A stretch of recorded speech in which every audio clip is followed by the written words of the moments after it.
Welcome back to Paramedics and Pints. Today we've got our buddy Caleb with us. You want to talk a little bit about your experience, Caleb? Yeah, I've been an EMT for about 6 years ish. Worked in rural fire, wildland. I'm working on the box right now in a rural area. So advanced EMT right now. So cool. Yeah. So rural. Give us an idea what rural means, right? Like, so Yeah. how far away is your closest hospital? So our closest hospital is a standalone ED. So it's just literally just a hospital bay with a doc and some nurses. That's all we got. Okay. We have a hospital that's another like maybe 5 minutes away, but it's pretty limited. It's about the same deal. Our closest actual definitive care that you could talk about is probably 30 to 45 minutes away from anywhere in our county. Okay. And I've worked in areas where we were in the middle of nowhere and we had like 2 or 3 hours. Yeah. You know, that you're thinking like you have your nearest transport is all volleys, so they may or may not show up. So you have to rely off air ambulances. So, and birds break all the time. They rely off of weather, so if weather's not good, they won't fly. You know, and the train that I was in maybe or may not even show up because of where we were at. So, and the like people that I've served have been mainly farmers and Rural people. Rural. Yeah. Yeah. So like when they call, it's either nothing or it's they're dying and they're Shit about hit to. the fan. Yeah, we're gonna have to start doing something. So it's definitely been interesting. Where I work out at, we have a lot of high speed areas that we deal with. So a lot of semi traffic, a lot of people that are drunk and driving through and that kind of thing. So. Dealt with a lot of weird car accidents and Like that kind of any specifically that kind of stand out in your mind? Yeah, they were doing road work on one of the major highways, and I think this guy was definitely going way too fast. Bystanders had said that he was maybe going at least 100, so maybe even more than that. I think he didn't see the road crew until it was too late, tried to correct, and then flipped. My partner had made initial contact, and he was talking to her, and between the 5 minutes of loading him onto a board, getting him in the truck, he coded. He just died, and we had to drive fast to the nearest freestanding ED. Yeah. So it was one of those moments. You have like a few moments in your career where you're sitting there and you go, this is what I signed up for. We had an entire flight crew, myself, my medic, another medic in the back, all doing CPR and doing things. And it was just, it was terrible because we were doing something, you know, somebody had died in front of us and this guy was pretty young. But it was also like, okay, this is, you know, that not many people my age can be able to say that they were able to do that. So yeah, and that's, like you said, that's exactly why we sign up for this job. Realistically, like it's their bad day, and that sucks. But you know, we're trying to make it better, and that's kind of what we live off of, is that kind of thing. Yeah, you kind of live in like a skewed reality, right? Because like all of us no one ever wishes ill on anyone, but also it's like I want a good call today. I want to feel like I did something good today, and for that to happen, someone has to have an awful day. And so it's a weird balance that you have to find with yourself, you know? Like, I mean, I've had calls like that too, where it's like, yeah, this is cool. This is why I wanted to be here. Sorry about your luck, you know? Like, it's kind of tough there. When I first got into fire, I'd always tell my parents, like, I want a good structure fire. And they would always look at me and it's like, you want somebody's house to burn down? And it's like, no, but yes. Don't twist my words. Don't twist my words. I want it to light on fire so I can stop it from burning down. Yeah. I want to do everything that I was trained to do. And I think that's what the EMS fire law, like they don't want to go and see someone on their worst day, but you know, we have a skill set that we were trained to do. And I think that's what we're excited to do, is be able to use that skill set. I mean, at least you're not like those fire dudes that go and set fires, because there's been a lot of those that go and set fires so they can fight fires. Yeah. Crazy what the numbers are on that, actually. It's amazing how many arsonists are firefighters. Yeah, a lot higher than you would think if you didn't look into it, right? Kind of a fair amount, actually. Or the same thing, like on the medical side. I feel like you don't see an EMS, I think just by the nature of what we do, but like nurses doing like weird stuff, you know, like nurses. I think there was one in Germany a while ago that was pushing like, I think like massive amounts of insulin or something to kill patients. And I watched a doc on one. I can't remember what the documentary is. I don't want to plug it either, but basically this guy was giving patients high amounts of insulin and then rock. And it is like, that is a cruel way to kill somebody. So rock is rocuronium, for those that don't know, which is a paralytic. So it's a medication that we give in EMS, or just healthcare in general, that paralyzes everything but your heart. So if I were to give that right now to Wade, his brain would still be 100% there, but he couldn't breathe. He couldn't, like nothing. Eyes wide open, lights are on, but like can't breathe. It would you just suffocate. Essentially, you're just going to suffocate. I imagine it's being like Deadpooled, you know, like you breathe just enough to keep you alive, but not enough to be thriving. But it's like less than that keep you alive number, you know, because it's zero. Because it's not working. Yeah, you need muscles to breathe, and they're paralyzed. Yeah, I guess technically. That is technical. I believe that's on page 562 of the textbook. That you need to breathe to stay alive. Yeah, you should look that up for sure. So rural. How often would you say you call birds in? Like, if you had to give me like a monthly, how many birds do you think your department calls in? As a department in whole, I think it's at least 3 or 4. Wow. A month. I know for me, it's at least probably once a month I'm calling a bird in. Just a few weeks ago, we had a guy where walked in. You had that feeling that something was wrong, and after getting history and stuff, it was like, yep, okay, things changed.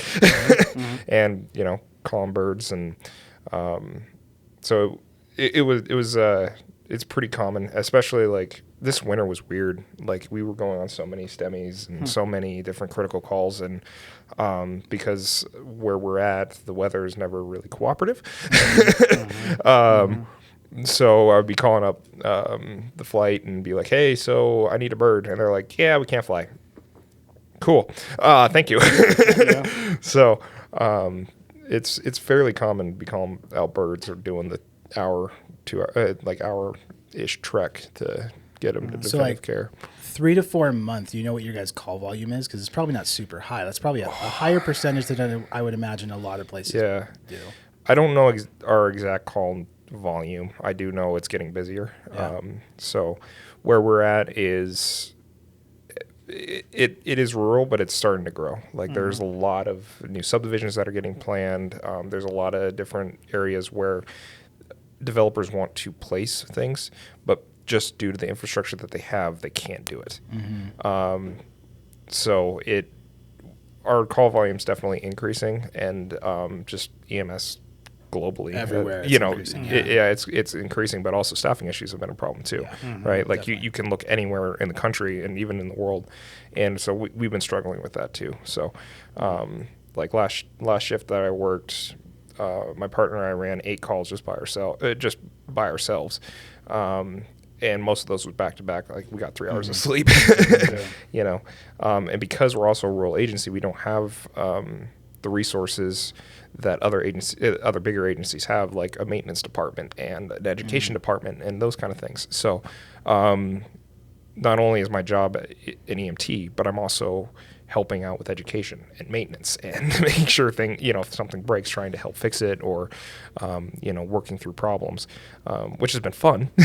Learning how things work, but it also just keeps us busy. So the job is not just calls, and I think when I first joined, I was like, oh yeah, we're just going to be running calls and saving lives, and then you actually start working, and it's like, no, it's not just that. Like I know when I joined Wildland, I was like, oh yeah, I'm just going to be digging line and calling in birds and doing. I can't tell you how many picnic benches I've built. And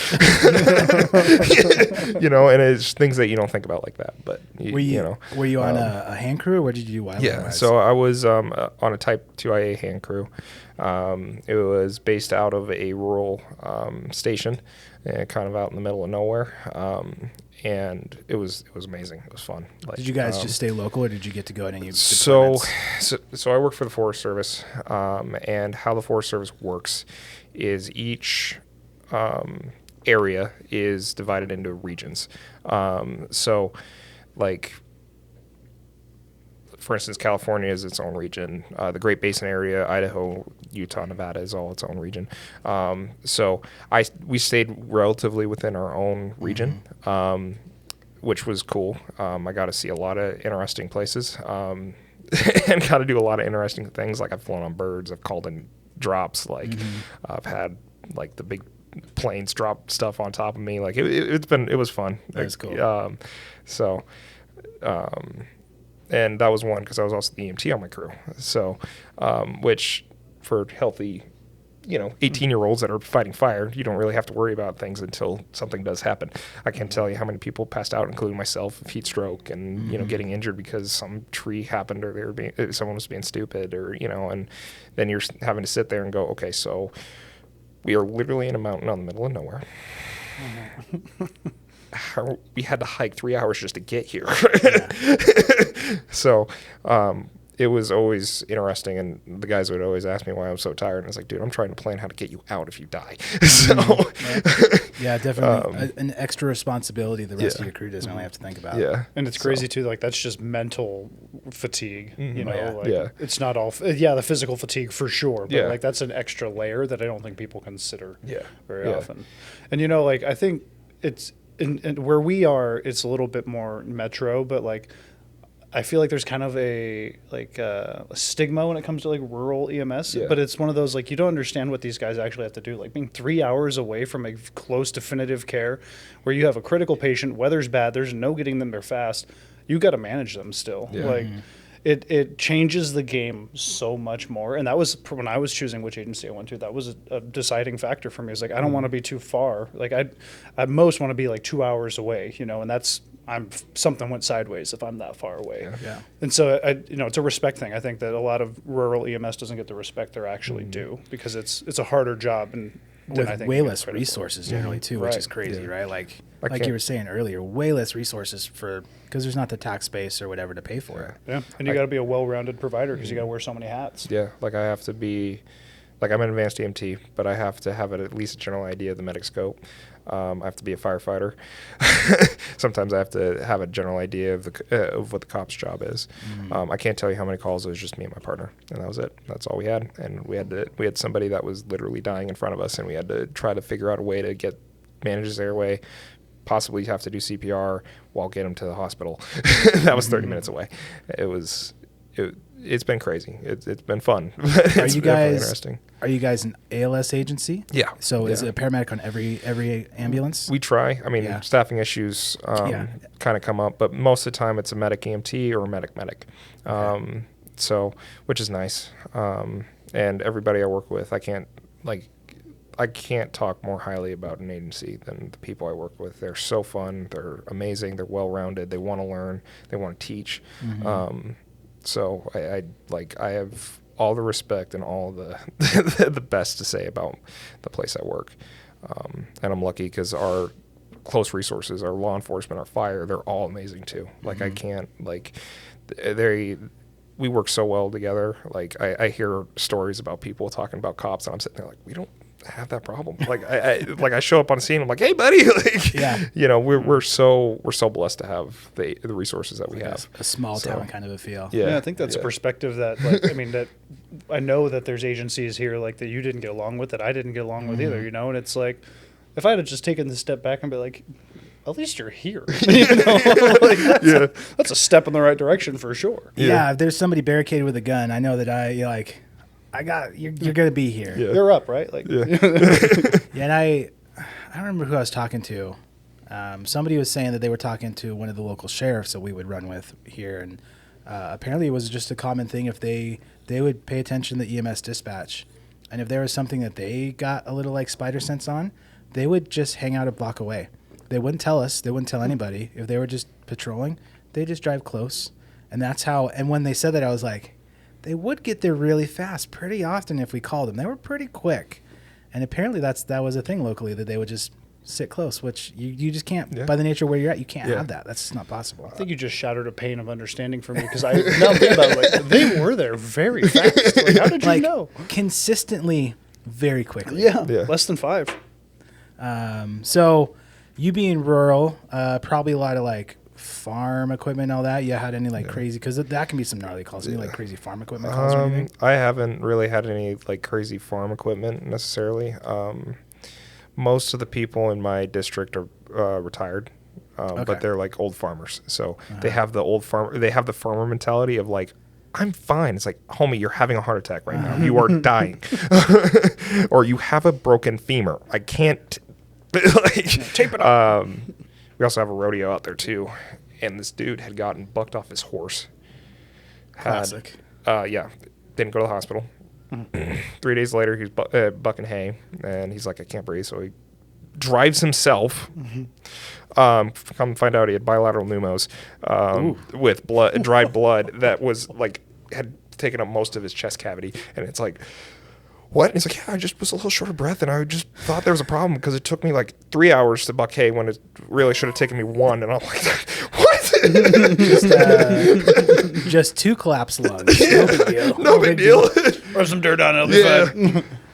Yeah, I had one of the gnarlier ones I've seen in my career was a lady that was bucked off a horse, and she got bucked off, but her foot did not leave the stirrup. Oh. So we got there, and like this was, I mean, where we worked was not necessarily super rural, but you could get to rural areas. Mm-hmm. So this from like a trauma center was like 30, 45 minutes. Like it was kind of the extent of our district, pretty far out there, down like washboard roads, of course, right? And like, yeah, she got bucked, and somebody somehow was out there too on like a side-by-side. So she's like sitting in the back of the side-by-side, and her foot is backwards. Like her toes are pointing the wrong way. And I got in a little bit of trouble on this one because we're looking at her, and of course the supervisor is like, you gonna put that back? I was like, no, I'm not allowed to do that, right? Like that's outside of our scope. And so we had a couple different medications we can give, right? We could give pain meds, and then we could give benzodiazepines like that would relax people, and those two together just choice for people like that. But that was out of the scope. We weren't technically allowed to do that. But if we could be creative, and if somebody was anxious, then maybe we could give some benzos to help. And so I made sure to ask her if she was anxious, because she looked very anxious to me. Mm-hmm. And we pushed. I think I gave morphine. Whatever the max dose of morphine I could give her was, I give that. And like, you look pretty anxious. Are you anxious? She's like, yeah. I was like, good. And I actually technically overdosed her per protocol on the benzos, because we have anxiety dose and we have seizure dose. And I was like, I'm just going to give you the seizure dose. And my supervisor said it was okay. So we gave it to her, and that definitely helped. But it was real fun getting her shoe off so we could visualize, and like packaging her with her foot backwards was very, very interesting. But a little cocktail we gave her worked great, because we're just like, on the back of the ambulance down the road, and she was pretty comfy. I did like redose her once, but like bucked off a horse. She kept going, and the foot just stayed in the stirrup and twisted her ankle fully around. Yeah.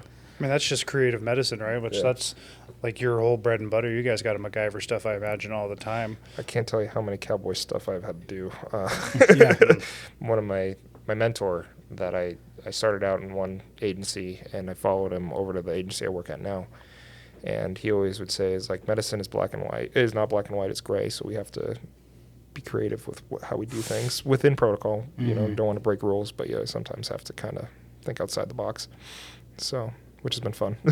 For sure. Yeah, that's kind of like why some of us love what we're doing here, right? And that's why I'd worked in Southern California, where it's what we call Mother May I system, where like, I remember when I first started in the field, like the paramedics had to call to give Narcan, which is just like naloxone. That's now an over-the-counter medication, essentially, right? Like, you had to call to give Narcan. You had to call and talk to a doctor to get clearance. And then coming up here, it's like, if you can justify what you did and it makes sense, like, you should call if you go outside of your scope. But if you're not able to, you're out of radio, you're out of cell phone service, you might have to just use your better judgment and use what you've learned before to do a treatment, and maybe ask a little forgiveness later, essentially. Better to beg forgiveness than ask permission sometimes. Yeah. And nothing feels better either when you, like, I found a technicality in one of our protocols with like back spasms, right? Benzos was like the go-to.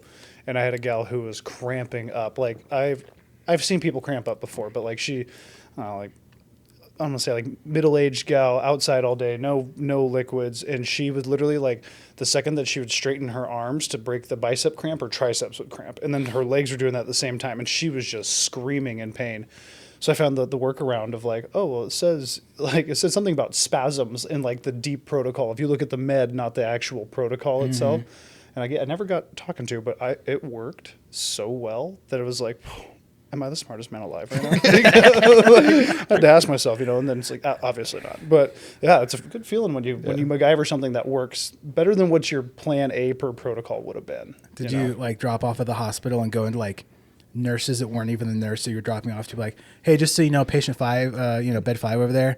Yeah, a little crampy. I gave some benzos. I gave some Versed.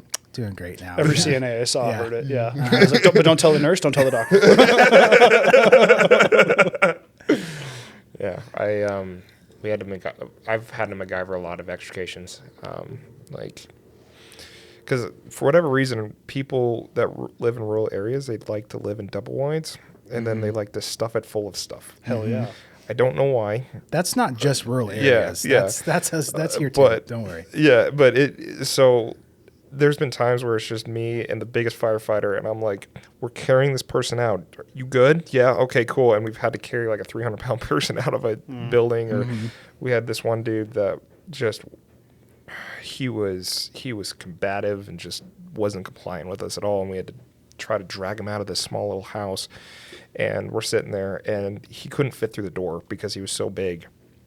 And I looked at the firefighter, and I'm like, I am this close to talk and telling you to go cut the wall open just so we can get this dude out. Yeah.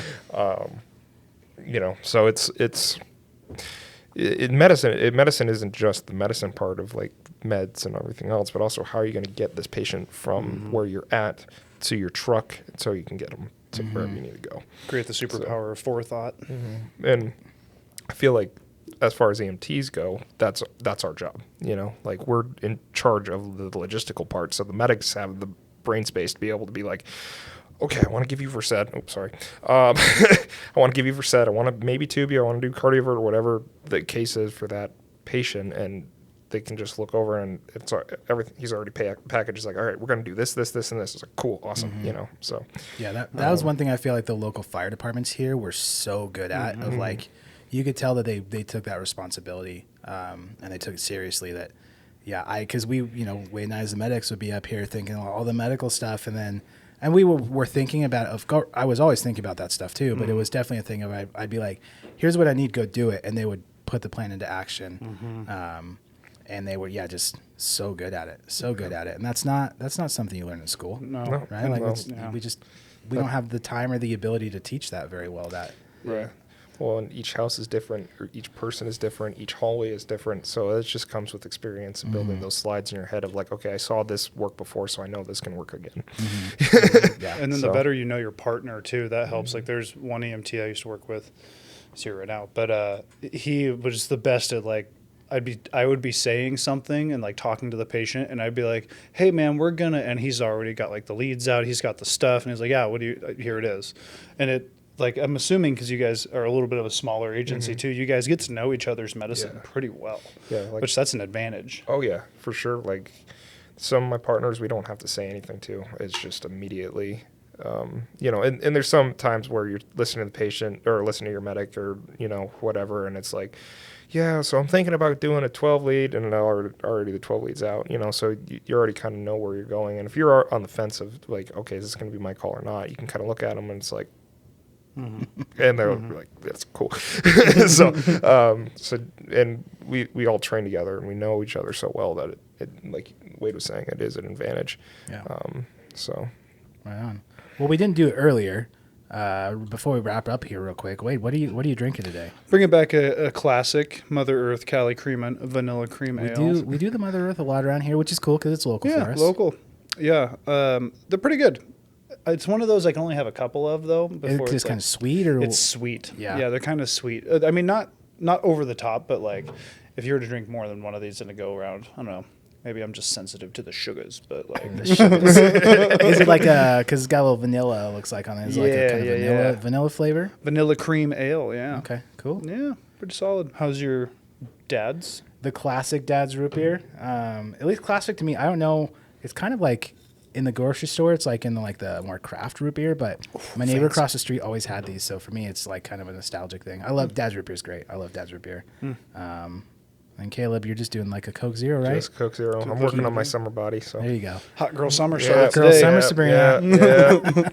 Well, cool. Right on, Caleb. Appreciate you being here. Absolutely. Sharing a little bit of rural medicine stuff with us. We'll have to get you back on a different time and chat some more about it. Yeah. Cool. Right on.